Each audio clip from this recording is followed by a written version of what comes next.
Hello and welcome to the New Hampshire Tech Alliance Women in Tech video series.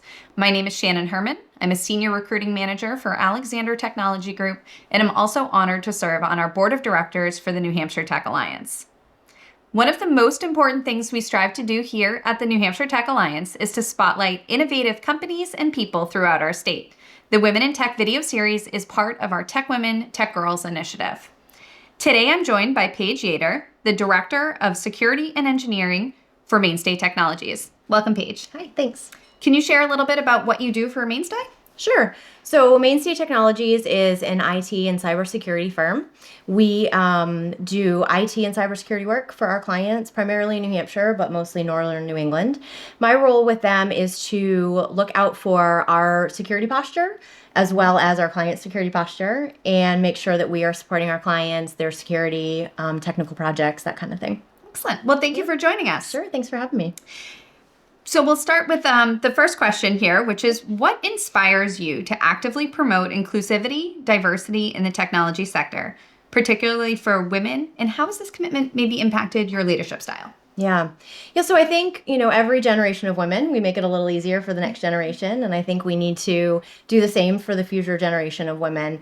I go to IT conferences and it's maybe 10 or 15% women out of a group of thousands. But if you take those same statistics and tie that back to a young woman in maybe middle school or high school going into her first computer science class, she's one of maybe two women, maybe three, right? And so she may not feel like she's welcome or comfortable in that spot. So I think we really need to change that dynamic. I think we really need to make sure that we're supporting women, encouraging them that this is a great career for them. There's this whole stereotype of, the IT guy, right? And what we're telling basically the world is that IT professionals aren't women, and that's clearly incorrect. As far as my leadership style, I think I try to lead everyone as well as I can I try to meet them where they are. But I also feel like it's my responsibility to work with my fellow leaders to challenge those stereotypes and ask those questions and encourage other leaders to come and question those with me so that we can really figure out how we move forward.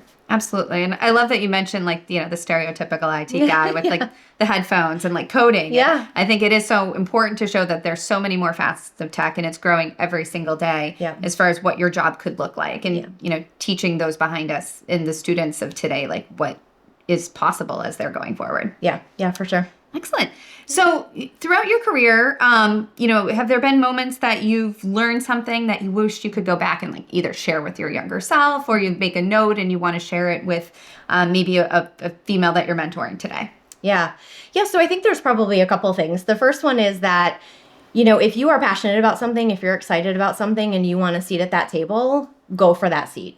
You deserve a seat at whatever table you want to be at. And I think that's something that, I think we just need to continue to reiterate to the young women in the world. And, this is a great career and there's a lot of opportunity here. So I think that's something.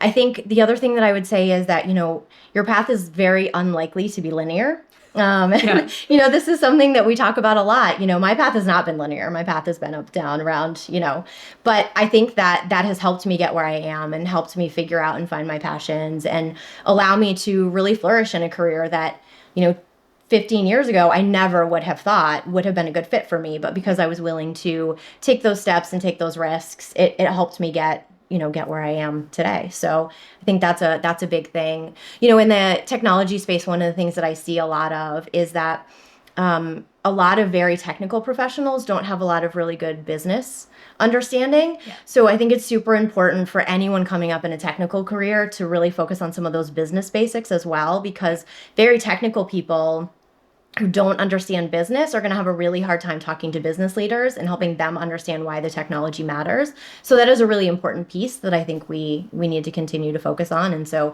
I would encourage anybody who's super technical and really looking for that technical career, but to also focus on the business. Yeah, go take a few business classes while you're on your tech journey because you'll need them later on. Exactly. Excellent. Exactly. Yeah. No, I think absolutely. And understanding that, no career path is really linear. Yeah. And, see opportunities out and, if they scare you, maybe those are the ones that you should go look at a little bit deeper. Yeah. And I would say one other thing, I would encourage people to take risks and fail.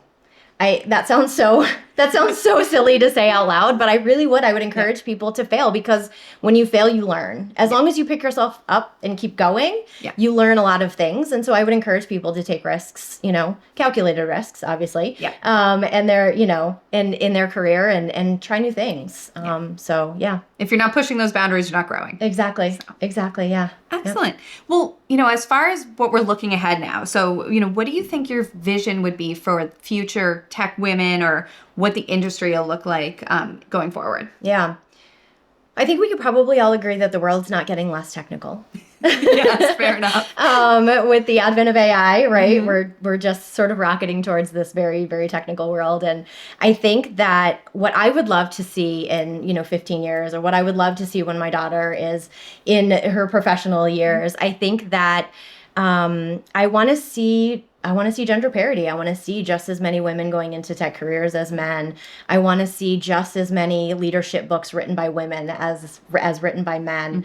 I would love to see high school programs overflowing with, women and men, right? But I'd love to see some of those shifts over time. I'd love to see building the foundations of technical careers for women earlier in their school years, right? I think, in the middle school years is when it really starts to solidify what people think they might want to be when they grow up. And I think catching girls at that age is really, really important, and men, right? And young men, helping them, realize like, hey, this is an all inclusive. Yeah, we're not pushing them out of the room. Right. Yeah. Exactly. Absolutely. Everyone belongs here. So I think we just need to keep doing more of that. So. Yeah, and I couldn't agree more. The drop off is still in that middle school age, and until we figure out what the secret sauce is, it's we just have to keep getting in front of them, giving them role models and examples of what careers can look like going forward. So thank you so much for joining us today and talking a little bit about what you do. Yeah, thanks so much for having me. Appreciate it.